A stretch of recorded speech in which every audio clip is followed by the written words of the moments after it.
दोस्तों, भारतीय सिनेमा के महान गायक किशोरदा ने अपनी लाजवाब अदाकारी और बेमिसाल गायकी से अलग पहचान बनाई है। खासकर गायकी में तो उन्होंने कई कीर्तिमान स्थापित किए हैं मेरी भीगी भीगी सी और उनके गाए गीत आज भी उतने ही प्रासंगिक और मनमोहक हैं जितने कि उस दौर में थे। दिल आज शायर है गम आज नगमा लेकिन कमाल है। तब हुआ जब 60 के दशक में आई अपनी एक फिल्म से उन्होंने एक ऐसा इतिहास रच डाला जो शायद ही कभी दुनिया में दोहराया जाएगा। दोस्तों, ये फिल्म किशोरदा की एक लैंडमार्क मूवी है और उनके जीवन में खास मायने रखती है। इसलिए इस वीडियो के द्वारा हम इस फिल्म के संगीत और मेकिंग से जुड़ी खास घटनाओं को आपसे शेयर कर रहे हैं। अगर आप एक किशोरदा फैन हैं तो ये वीडियो निश्चित रूप से आपको पसंद आएगा। फ्रेंड्स, आज इस वीडियो में हम इस फिल्म से जुड़े कुछ दिलचस्प किस्से आपसे शेयर करेंगे और जानेंगे कि किशोरदा की ये फिल्म किस हॉलीवुड फिल्म की रीमेक थी और जाने अनजाने इन दोनों ही फिल्मों में समानता का कौन सा नया विश्व रिकॉर्ड बन गया। किसने किशोरदा से कहा था कि तुम्हारी ये फिल्म एक हफ्ता भी नहीं चलेगी?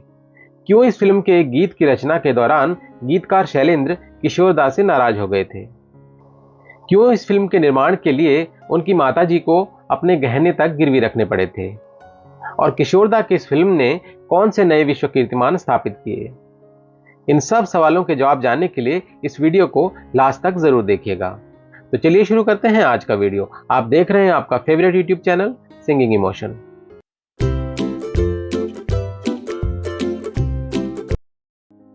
दोस्तों, आज जिस फिल्म की हम बात करने जा रहे हैं, इस फिल्म के निर्माण के दौरान किशोरदा निजी जीवन में कई परेशानियों का सामना कर रहे थे।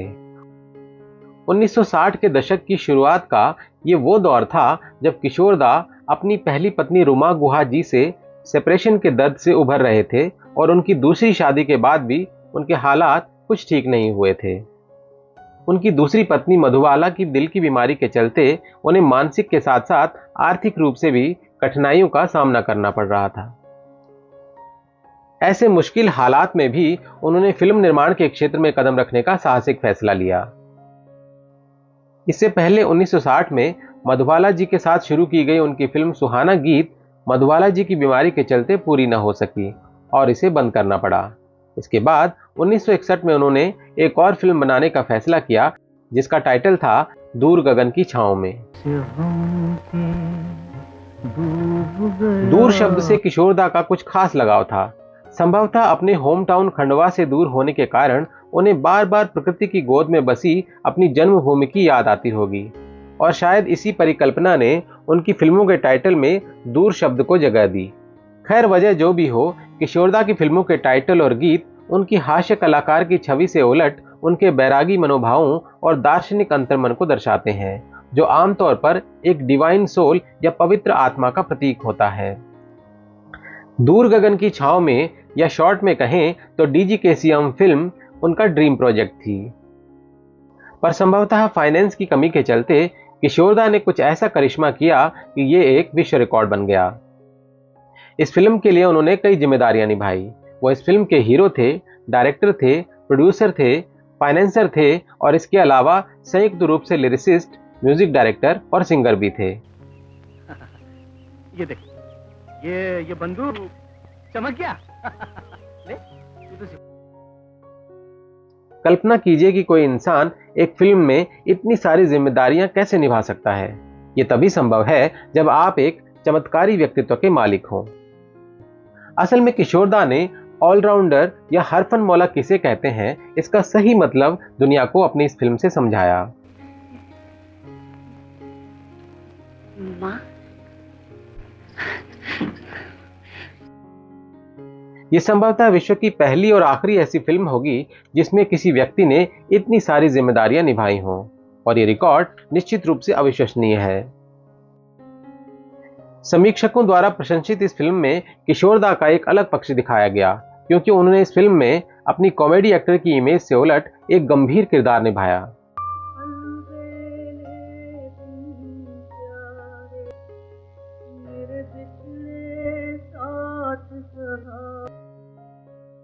चाहे प्रेम गीत हो, नाटकीय दृश्य प्रस्तुत करना हो या किसी इमोशनल सीन का डायरेक्शन करना हो, किशोरदा ने दर्शकों को पूरी तरह से आकर्षित किया।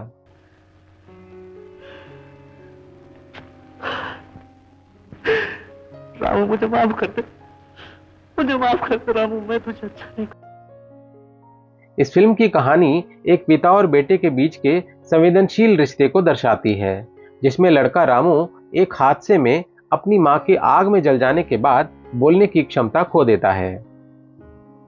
फिल्म का नायक शंकर युद्ध से लौटा एक सैनिक है जो वापस लौटकर पाता है कि उसका घर जलकर राख हो गया है, उसकी पत्नी अब इस दुनिया में नहीं है और उसका बेटा रामू सदमे के कारण अपनी आवाज खो चुका है। शंकर अपने बेटे का इलाज करवाना चाहता है, लेकिन डॉक्टर लड़के की चुप्पी के पीछे का कारण नहीं समझ पाते हैं। फ्रेंड्स, किशोरदा की यह फिल्म 1958 की Hollywood film the proud rebel से प्रेरित थी, जिसका निर्देशन माइकल कार्टिज ने किया था। किशोरदा की ब्लैक एंड व्हाइट रीमेक ने ओरिजिनल फिल्म के बेसिक आइडिया और थीम को बरकरार रखा।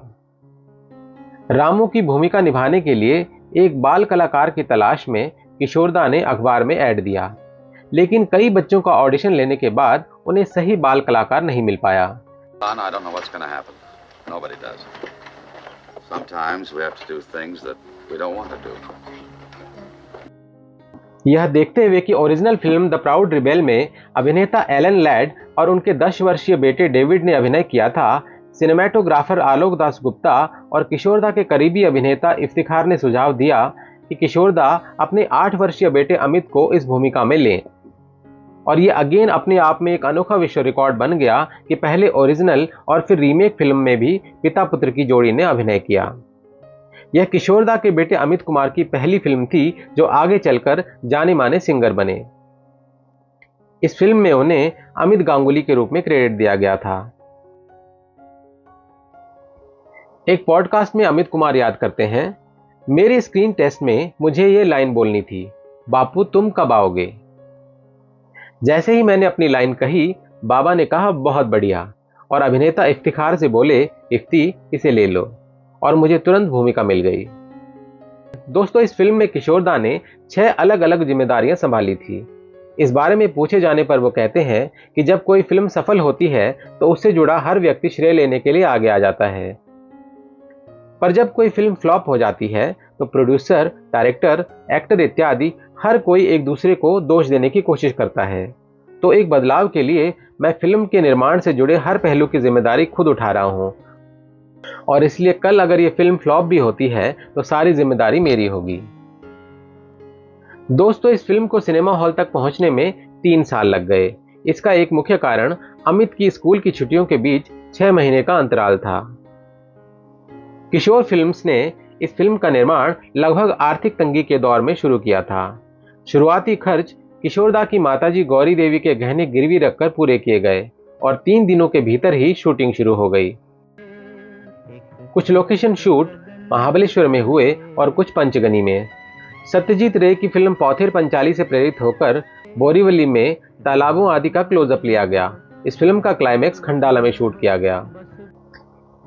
इस फिल्म की शूटिंग एक फैमिली पिकनिक की तरह हुई। ऐसे संकट के समय में भी किशोरदा अपने स्टाफ को पहले ही पेमेंट कर देते थे और पूरी यूनिट बिना भेदभाव के एक जैसा खाना खाती थी। इस दौरान किशोरदा की सिंप्लिसिटी का ये आलम था कि शूटिंग की थकान के बाद अक्सर उन्हें हाथ पर सिर रखकर जमीन पर सोते हुए पाया जाता था। बंगाली एक्ट्रेस सुप्रिया चौधरी दूर गगन फिल्म की नायिका थी, जिनकी ये पहली हिंदी फिल्म थी। किशोरदा एक टॉप बॉलीवुड एक्ट्रेस के साथ जुड़ा बिजनेस रिस्क नहीं लेना चाहते थे, इसलिए इस फिल्म में एक नई अभिनेत्री को चुना गया, जिसे ढूंढने का जिम्मा किशोरदा ने मशहूर सिंगर और कंपोजर हेमंत कुमार जी को दे रखा था।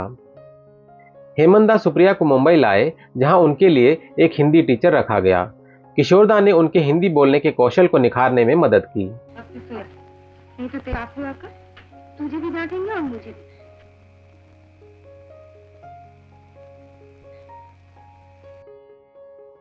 दूर गगन की छांव में फिल्म का प्रीमियर मेट्रो में किया गया और 18 सितंबर 1964 को अलंकार थिएटर बॉम्बे में इसे रिलीज किया गया। दोस्तों, बॉक्स ऑफिस पर दूर गगन की छांव में फिल्म का प्रदर्शन सबकी कल्पना से परे था और इससे एक दिलचस्प और नाटकीय किस्सा भी जुड़ा हुआ है। फिल्म मेकर सुबोध मुखर्जी, जो किशोरदा के जीजा शशधर मुखर्जी के भाई और एक्टर जॉय मुखर्जी के चाचा थे, उन्होंने अपनी फिल्म अप्रैल फूल की रिलीज के लिए अलंकार थिएटर को 8 हफ्ते के लिए बुक किया था। जब उन्हें पता चला कि किशोरदा भी अपनी फिल्म रिलीज करने जा रहे हैं, तो उन्होंने 8 हफ्तों में से पहला हफ्ता किशोरदा को देने की पेशकश की, ये सोचकर कि किशोरदा की फिल्में आजकल नहीं चल रही हैं और इसलिए उनकी ये फिल्म भी 1 हफ्ते से ज्यादा नहीं टिकेगी। उन्हें अपनी फिल्म अप्रैल फूल के हिट होने और किशोरदा की फिल्म के फ्लॉप होने का पूरा यकीन था। डिस्ट्रीब्यूटर भी पूरी तरह से भय की स्थिति में थे, क्योंकि खुद किशोरदा ने उन्हें चेतावनी दे रखी थी कि अपने रिस्क पर यह फिल्म खरीदना। 8 हफ्तों के लिए अलंकार थिएटर को बुक कर चुके सुबोध मुखर्जी ने तंज कसते हुए किशोरदा से कहा, आप अपनी फिल्म की रिलीज के लिए पहला हफ्ता ले लीजिए और मैं बाकी के 7 हफ्तों से काम चला लूंगा। वैसे भी आपकी फिल्म 1 हफ्ते से ज्यादा नहीं चलने वाली। किशोरदा ने उन्हें आश्वस्त करते हुए कहा, चिंता मत कीजिए, मेरी फिल्म 2 दिन से ज्यादा नहीं चलेगी, 1 हफ्ता तो भूल ही जाइए। जैसा कि सबने सोचा था, शुरुआत में फिल्म नहीं चल पाई। अलंकार थिएटर में फिल्म के पहले शो में 10 दर्शक थे, जिनमें से एक खुद किशोरदा थे।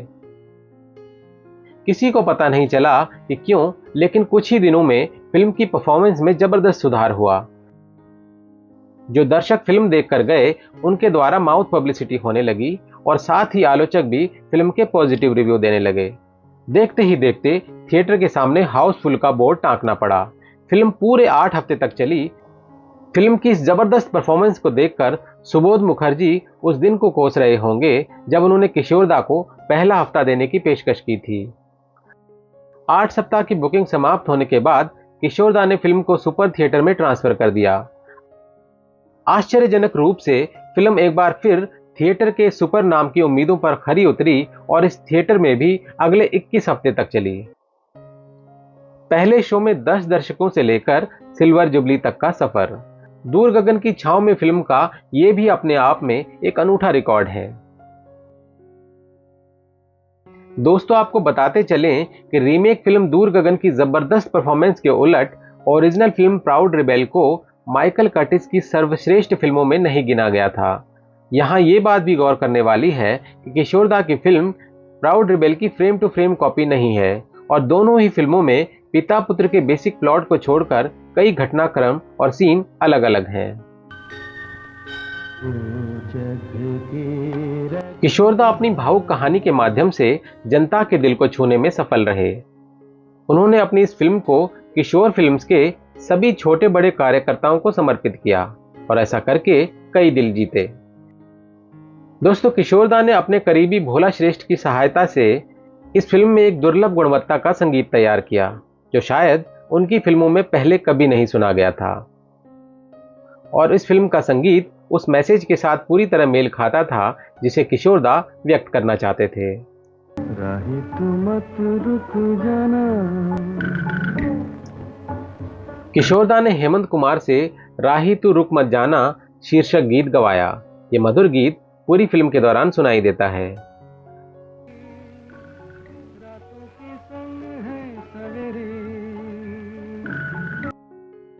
मन्ना डे जी ने भी किशोरदा के साथ एक बेशकीमती युगल गीत और जग के रखवाले गाया।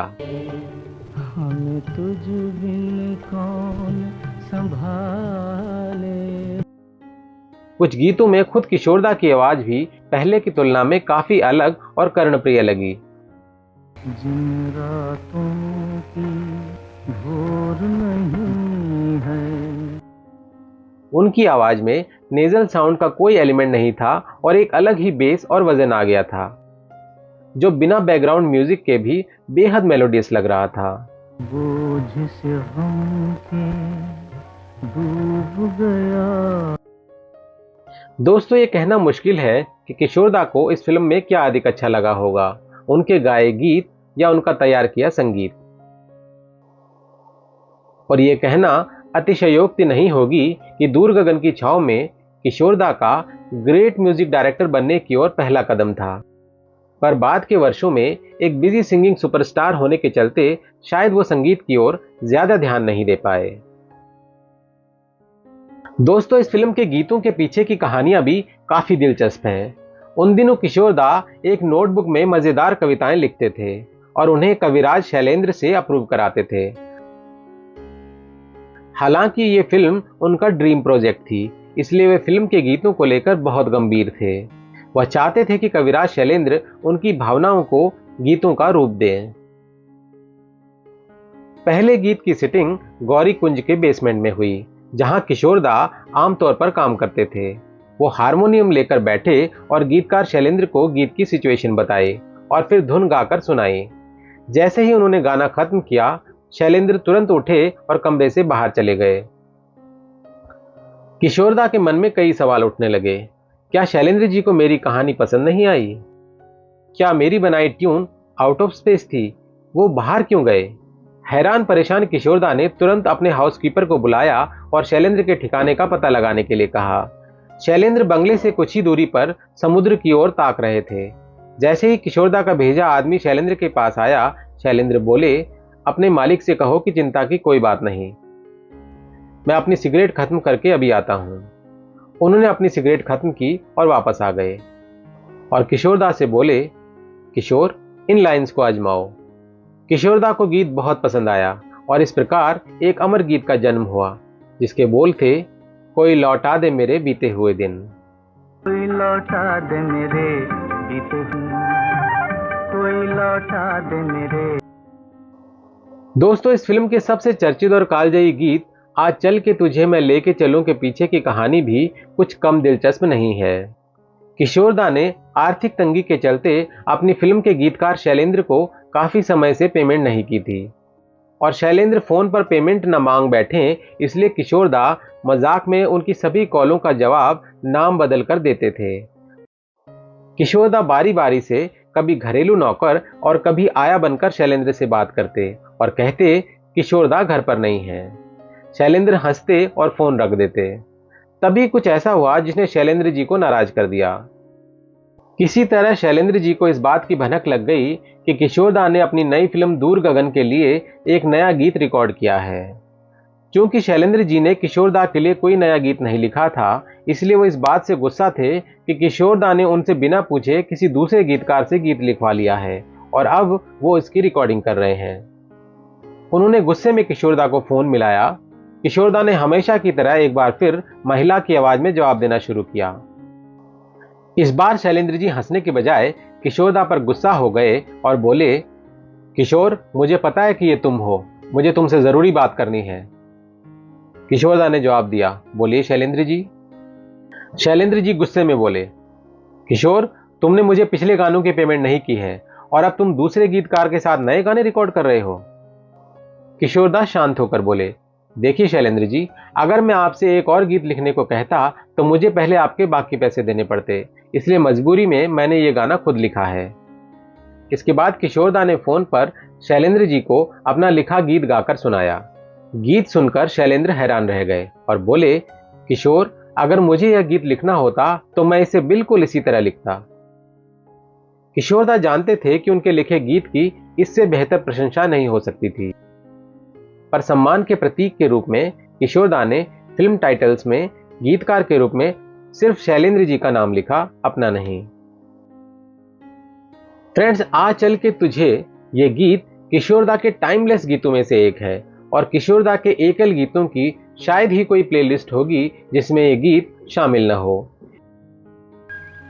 हाँ चल के तुझ मैं लेके चलूं एक ऐसे गगन। इस गीत में किशोरदा ने अपनी रियल लाइफ फिलॉसफी और कोमल भावनाओं को कागज पर उतार दिया है। लता जी को दिए एक इंटरव्यू में किशोरदा ने स्वीकार किया था कि इस गीत की तरह वो असल जिंदगी में भी ऐसा चाहते हैं कि हर तरफ शांति हो, लोग सुख से रहें और आपस में कोई बैर भाव न हो। हम भी न हो आंसू, बस प्यार ही प्यार पले। दोस्तों, इस गीत को किशोरदा ने जिस खूबसूरती, इमोशन और इत्मीनान से गाया है, उतना ही बेहतर इस गीत का फिल्मांकन है। किरण से आशा का सवेरा जागे। अगर ये गीत कलर में फिल्माया जाता तो किशोरदा की आवाज के साथ निश्चित रूप से गीत के वीडियो में 4 चांद लग जाते। उम्मीद है जल्दी ही इस गीत का कोई कलर वर्जन देखने को मिलेगा। इस फिल्म में आशा जी ने भी 2 खूबसूरत गीत गाए हैं।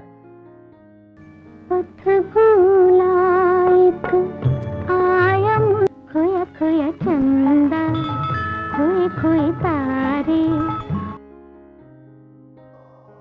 दोस्तों, दूर गगन की छांव में फिल्म निसंदेह किशोर दा की एक बेहतरीन फिल्म है जिसका गीत संगीत बेहद कर्णप्रिय और उच्च कोटि का है। किशोर दा की अनोखी और बहुमुखी प्रतिभा को दर्शाती यह ऐतिहासिक फिल्म निश्चित रूप से उनके करियर में एक सुनहरे अध्याय की तरह है, जिसकी हर छोटी बड़ी घटनाओं को समेटकर हमने आप तक पहुंचाने की एक ईमानदार कोशिश की है। तो मैं गाना गाऊं? अरे धत, मुझे गाना कहाँ आता है?